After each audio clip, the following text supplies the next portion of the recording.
Kami dari kelompok 7 akan membahas mengenai nazir wakaf. Kami yang beranggota kelompok 1 Dia Zalfa Faikoh 2121311068, yang kedua Anwarul Istiqomah 2121311055, 3 Putri Kritianingsih 2121311087. Berikut penjelasan mengenai nazir wakaf. Pengertian nazir wakaf. Nazir berasal dari kata kerja bahasa Arab nazara yang zuru nazaran, yang mempunyai arti menjaga, memelihara, mengelola, dan mengawasi. Adapun nazir adalah isim fa'il dari kata nazi yang diartikan dalam bahasa Indonesia dengan mengawasi atau penjaga. Nazir wakaf adalah orang atau badan hukum yang memegang amanah untuk memelihara dan mengurus harta wakaf sesuai dengan wujud dan tujuan wakaf tersebut. Dan sedangkan menurut Undang-Undang Nomor 41 Tahun 2004 Pasal 1 Ayat 4 tentang wakaf yang menjelaskan bahwa nazir adalah pihak yang menerima harta benda wakaf dari wakif untuk dikelola dan dikembangkan sesuai dengan peruntukannya.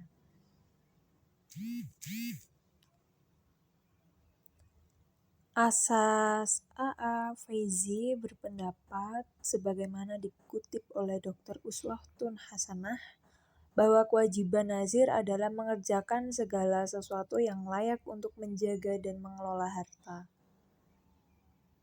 Dengan demikian, nazir berarti orang yang berhak untuk bertindak atas harta wakaf, baik untuk mengurusnya, memelihara, dan mendistribusikannya hasil wakaf kepada orang yang berhak menerimanya, ataupun mengerjakan segala sesuatu yang memungkinkan harta itu tumbuh dengan baik dan kekal.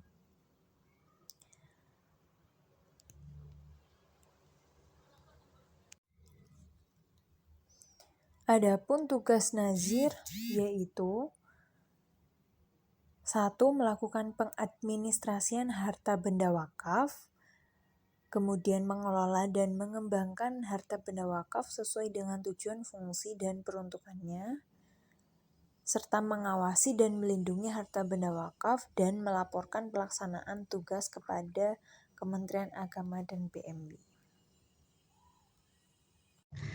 Hak nazir adalah sebagai berikut.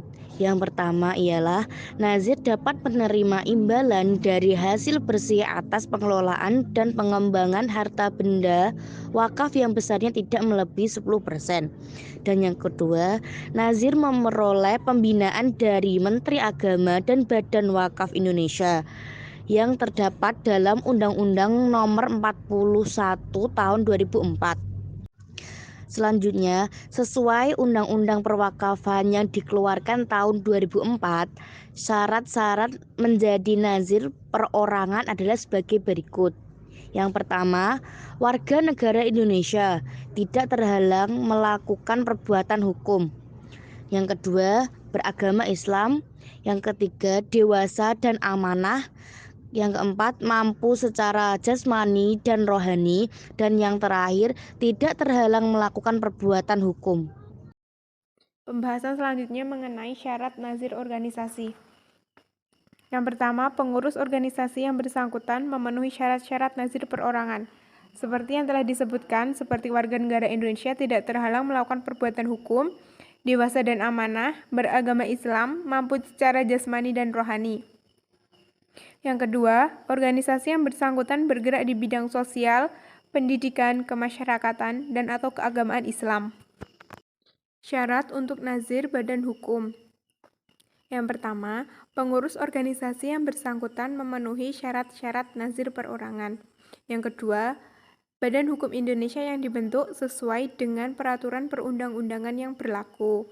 Yang terakhir, organisasi yang bersangkutan bergerak di bidang sosial, pendidikan, kemasyarakatan, dan atau keagamaan Islam.